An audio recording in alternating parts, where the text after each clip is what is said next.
వచ్చి మంత్రాలు చదువుతాడు, అన్ని చేస్తాడు. ఇప్పుడు ఏంది వీర తిలకం దిద్దాలి ఛత్రపతి శివాజీకి. వీర తిలకం దిద్దే టైంకి శివాజీ చేతిలో కుంకుమ బలం పెడతాడు. పెట్టి శివాజీ నువ్వు దియ్యం, నేను నీకు తిలకం దిద్దుతాడు. వాడు ఎడమకాలు తీసి ఇట్లా పెడతాడు. ఏం పెట్టిండు?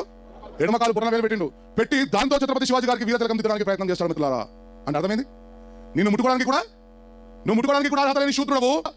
నువ్వు పోరాటం చేసి కాళ్ళ దగ్గర ఉండి పై ఉన్న 3 వర్ణాలకు సేవ చేయాల్సిన కొడక నువ్వు రాజు కావడం ఏంది అని తాగిన మత్తులో ఉన్నటువంటి ఆ బాబుడు కూడా ఛత్రపతి శివాజీ గారిని ముట్టడానికి ఇష్టపడడు. శుభప్రదమైనటువంటి కుడి చేతి కానీ కుడి కాలు కానీ ఉపయోగించకుండా కేవలం ఎడమ కాళ్ళు మాత్రమే ఉపయోగించి పుట్టిన వేలతో ఛత్రపతి శివాజీకి వీర తిలకం దిద్దే ప్రయత్నం చేస్తే ఆయన వెంటనే తలవారు తీసి తలకాయ నరికి పడేసిండు. వీళ్ళేమో బాబుల పాపం అని చెప్పి ఎప్పుడు ఛత్రపతి శివాజీ ఇన్ని అబద్ధాలు చెప్పైనా సరే ఈ దేశాన్ని విచ్ఛిన్నం చేసేయాలి, అంతేగా ఏ ఎజెండాతో పనిచేస్తున్నారు మీలాంటి ప్రతి ఒక్కడు. ఈ పుస్తకంలో శివాజీ ఆహ్వానాన్ని అందుకుని ఆ పట్టాభిషేకానికి వచ్చిన ఒక ఇంగ్లీష్ అధికారి హెన్రీ ఆక్సిండెన్ అని 21 రోజులు 22 రోజులు ఉన్నాడు శివాజీ దగ్గర. మొత్తం అంతా అక్కడ జరిగిందంతా రాశారంట లెటర్స్ రూపంలో.